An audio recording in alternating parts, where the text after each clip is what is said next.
Olá, queridos, a graça e a paz do Senhor Jesus. Estamos caminhando na nossa reflexão na primeira carta do apóstolo Paulo, a carta aos Romanos. E esta é a segunda parte da exposição da carta. Então, para você que ainda não viu o primeiro vídeo, é super importante que você veja para você ter um entendimento completo da exposição da carta. E para você que já viu o primeiro vídeo, vamos juntos em mais um episódio do Trilhando na Palavra.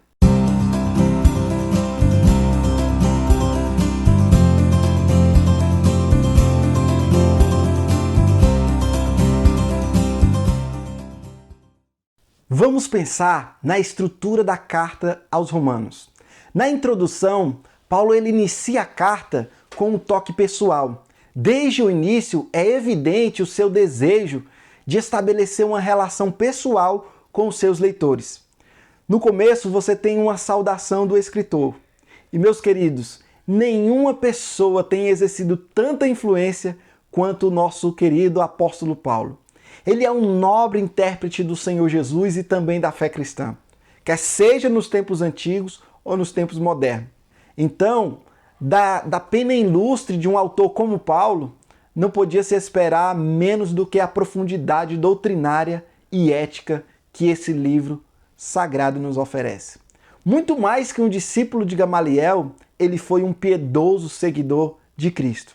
Veja como o autor se identifica. Primeiro, servo de Jesus Cristo. Paulo, ele é notável como judeu, como cidadão romano, como cristão, maior missionário, pioneiro do cristianismo em muitos lugares, um pensador incrível, escritor magnífico, mas tudo isso porque ele se fez servo.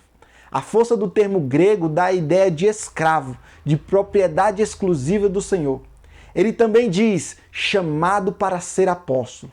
O autor afirma o sentido sobrenatural da sua chamada. Não é da parte do homem, mas sim de Deus. Ele é um mensageiro divinamente credenciado. O que eu acho incrível e constrangedor é que Paulo ele se considerava devedor tanto de pessoas instruídas como gregos, como também de pessoas não instruídas como os bárbaros, pois o evangelho é para todos. Tendo em vista que o apóstolo nunca visitou a igreja de Roma, era necessário ele se apresentar. E desse modo ele inicia escrevendo as 3 coisas mais importantes que ele deseja comunicar sobre ele mesmo. Primeiro, e o mais importante, o seu relacionamento com o Senhor. Paulo, servo de Jesus. A segunda coisa que os romanos precisavam saber dele é que ele foi chamado para ser apóstolo, um chamado divino. E por fim, o terceiro ponto que Paulo deseja salientar é a razão do seu chamado. Ele foi separado para o Evangelho de Deus, isto é, Jesus o chamou para proclamar as boas novas. E separado, nesse caso, refere-se à sua missão de levar o Evangelho de salvação a todos os gentios. Paulo ele foi ordenado pelo próprio Cristo e ele nunca deixou de cumprir a sua missão. Vamos avante. Aqui nós vamos ter uma explicação, que é o primeiro ponto, o pecado. A justiça necessária. Nesta sessão, temos as palavras mais solenes e os ensinamentos mais notáveis. Uma mensagem apavorante e arrepiante jamais escrita. Aqui, Deus condena deliberadamente o universo inteiro. Ou seja, os gentios estão sobre o pecado, os judeus estão sobre o pecado, o mundo inteiro está sobre o pecado. Nesta sessão, Paulo ele apresenta, portanto, a universalidade do pecado. Ou seja, peca o judeu, peca o gentio, peca a mulher, peca o homem, peca o doutor, peca o iletrado, peca o religioso, peca o perverso. Todos pecaram e destituídos estão da glória de Deus. Todos se extraviaram. Não há um que busca a Deus, não há um sequer. Depois disso, nós temos a salvação, a justiça imputada. Aqui aparece 3 coisas: a explicação da justificação, a expressão da justificação, com o exemplo de Abraão, e a vivência da justificação. Esta seção, do capítulo 3, 21 a 26, Lutero diz ser o centro da Bíblia. Vamos ler essa passagem? Mas agora, sem lei, se manifestou a justiça de Deus, testemunhada pela lei e pelos profetas, justiça de Deus mediante a fé em Jesus Cristo para todos e sobre todos os que creem, porque não há distinção, pois todos pecaram e carecem da glória de Deus, sendo justificados gratuitamente por sua graça mediante a redenção que há em Cristo Jesus, a quem Deus propôs no seu sangue como propiciação mediante a fé, para manifestar a sua justiça, por ter Deus, na sua tolerância, deixado impunes os pecados anteriormente cometidos, tendo em vista a manifestação da sua justiça no tempo presente, para ele mesmo ser justo e justificador daquele que tem a fé em Jesus. Muito forte, muito maravilhoso esse texto, realmente é o centro da Bíblia. Romanos 4 é um brilhante ensaio no qual Paulo ele prova que o próprio Abraão, o pai fundador de Israel, foi justificado, não pelas obras, nem pela circuncisão, nem muito menos pela lei, mas ele foi justificado pela fé. E em consequência disso, agora Abraão ele é o pai de todos os que creem, sejam eles judeus ou gentios. Depois disso, nós temos o terceiro ponto, a santificação, a justiça concedida. Três coisas: a nossa nova posição em Cristo, nosso novo problema com a carne, o nosso novo poder no Espírito.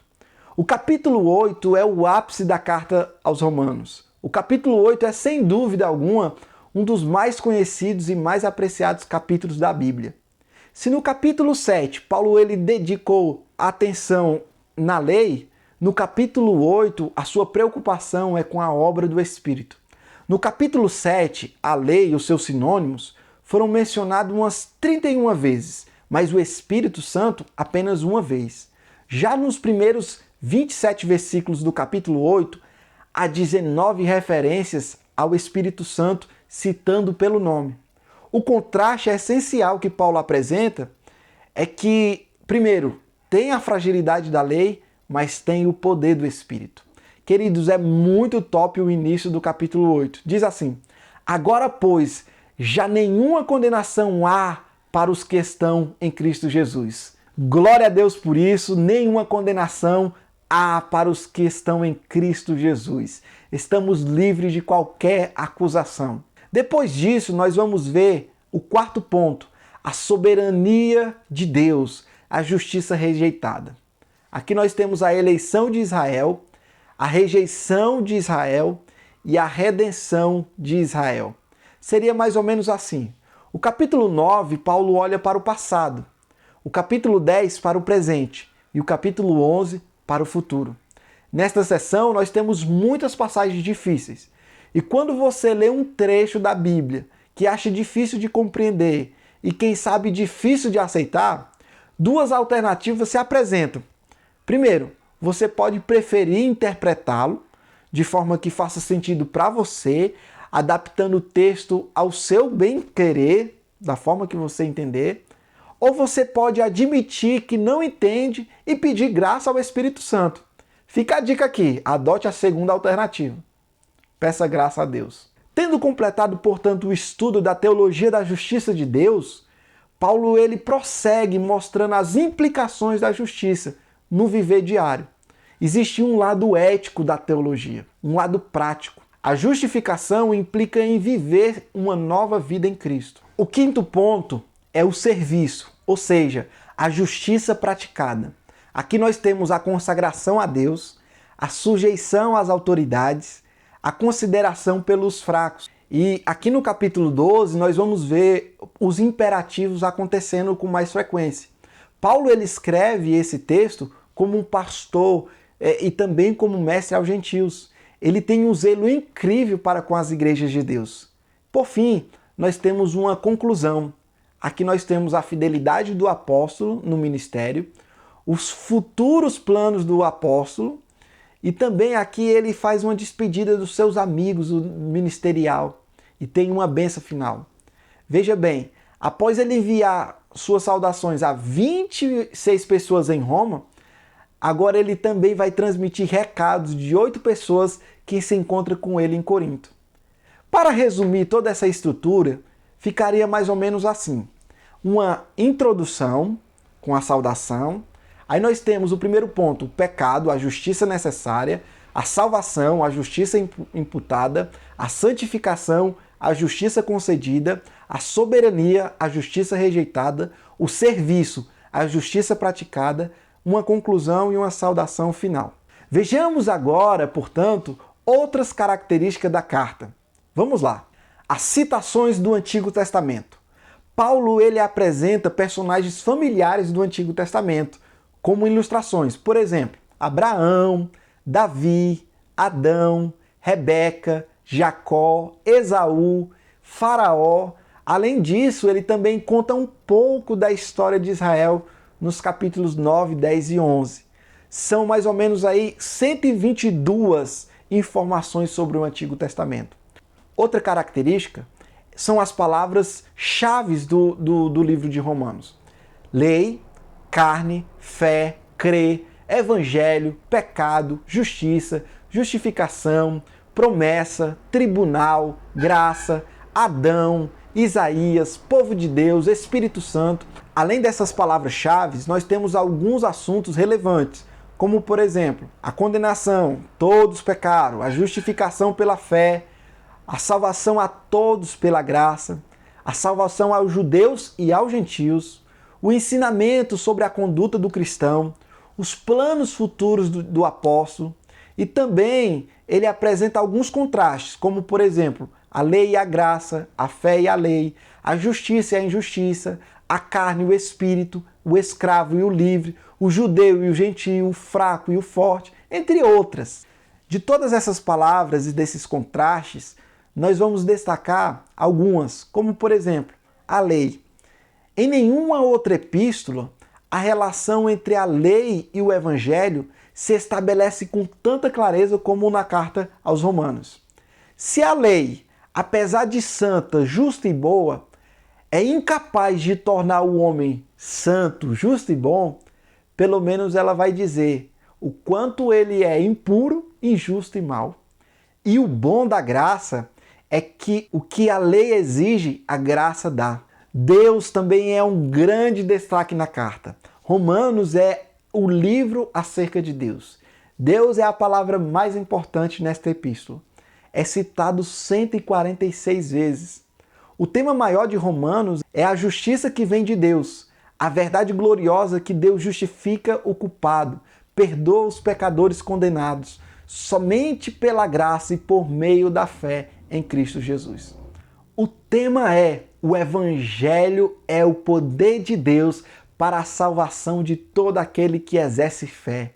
Como está escrito, o justo, porém, viverá pela fé. Outra característica da carta é nós analisarmos missões na carta aos Romanos. Sem dúvida, a carta aos Romanos tem um grande teor evangelístico, além de ser altamente missiológico. Veja, por exemplo, o conhecido caminho romano. O caminho romano, ele é apresentado mediante alguns versículos. Vamos ver. Primeiro ponto, Romanos capítulo 3, 23. Somos pecadores. O texto diz que todos pecaram, trazendo a ideia da universalidade do pecado. Romanos 6, 23. Merecemos a morte eterna. O texto vai dizer que o salário do pecado é a morte, ou seja, a recompensa dos nossos atos nos leva a uma condenação eterna. Romanos 5,8 diz que Deus providenciou uma solução. O texto vai falar que Deus prova o seu amor no fato de Cristo morrer por nós, pecadores. Romanos 10, 9 e 10, temos que crer em Cristo. O texto diz para crermos com o coração e confessarmos com a boca que Jesus é o Senhor, para então sermos salvos. E por último, Romanos 8,1, o resultado. Não há condenação para os que estão em Cristo Jesus. Se o Evangelho chegou até nós, como de fato aconteceu, nós não temos o direito de guardá-lo só para nós. Ninguém pode reivindicar o monopólio do Evangelho. A boa nova de Deus é para repartir e é nossa obrigação. Então faça isso. Os versos 13, 14 e 15 do capítulo 10, se invertermos a ordem dos 6 verbos que Paulo usa, veremos a essência do seu argumento. Primeiro, Cristo envia os arautos pregam, as pessoas ouvem, os ouvintes creem, os crentes invocam e aqueles que invocam são salvos. A carta inteira mostra o aspecto missionário. O impacto de Romanos é muito grande. Romanos é teologicamente o livro mais importante em todo o Novo Testamento. Historicamente, Romanos é o livro mais influente da Bíblia. E podemos citar algumas pessoas que foram transformadas pela meditação e pelo estudo desse livro. O Santo Agostinho, por exemplo, em 386, ele sentou-se em um jardim e chorou diante da sua incapacidade de livrar-se dos seus hábitos imorais, pois ele estava tentando dar um novo início à sua vida. Foi então que ele pegou o pergaminho de Romanos e leu 2 versículos do capítulo 13. Revesti-vos do Senhor Jesus Cristo e não tenhais cuidado da carne e das suas concupiscências. E foi com isso que ele foi impactado, transformado e, sem dúvida, ele se tornou uma grande referência no cristianismo. Outra personalidade de destaque é Martinho Lutero. Em 1515, ele se angustiava diante da sua incapacidade de viver à altura dos seus próprios parâmetros, que dirá dos parâmetros de Deus. Mas então ele abriu Romanos e noite e dia ponderava, até finalmente compreender a verdade de que a justiça de Deus é aquela justiça segundo a qual, com sua graça e plena misericórdia, ele nos justifica pela fé. Em consequência disso, ele diz: senti-me renascer e entrar pelas portas abertas do paraíso. Toda a Escritura assumiu um novo significado. E embora antes a justiça de Deus me houvesse enchido de ódio, agora tornara-se para mim inefavelmente doce e grandioso em amor. Então, essa passagem de Paulo, do capítulo 1, verso 17, tornou para ele um portão que se abre para o céu. E a respeito da epístola aos Romanos, Martinho Lutero mesmo escreveu: esta epístola é a arte principal do Novo Testamento e o mais puro evangelho, que certamente merece honra de um cristão. Não apenas de conhecê-la de memória, palavra por palavra, mas também de dedicar-se a ela diariamente, como um alimento para a sua alma. Pois ela nunca será exaustivamente lida ou entendida. E quanto mais é estudada, mais agradável se torna e melhor parece. John Wesley, ele foi outro que foi transformado por Romanos. Ele se considerava um religioso, mas ao mesmo tempo não tinha alegria nem convicção. E relutantemente ele foi a uma reunião onde alguém estava lendo o prefácio de Lutero aos Romanos. E Wesley escreveu no seu diário o seguinte: enquanto ele descrevia a mudança que Deus opera no coração unicamente pela fé em Cristo, senti meu próprio coração estranhadamente cálido.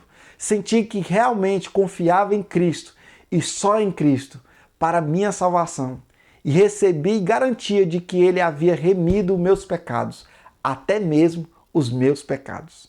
Eu gostaria de encerrar a nossa reflexão com o hino do capítulo 11 que diz: ó profundidade da riqueza, tanto da sabedoria como do conhecimento de Deus! Quão insondáveis são os seus juízos e quão inescrutáveis os seus caminhos! Quem, pois, conheceu a mente do Senhor? Ou quem foi o seu conselheiro? Ou quem primeiro deu a ele para que lhe venha a ser restituído? E o texto final diz: porque dele, por meio dele e para ele são todas as coisas. A ele, pois, a glória eternamente. Amém. Meus queridos, na carta aos Romanos entendemos que as nossas lutas e provações não se comparam com a glória que nos espera.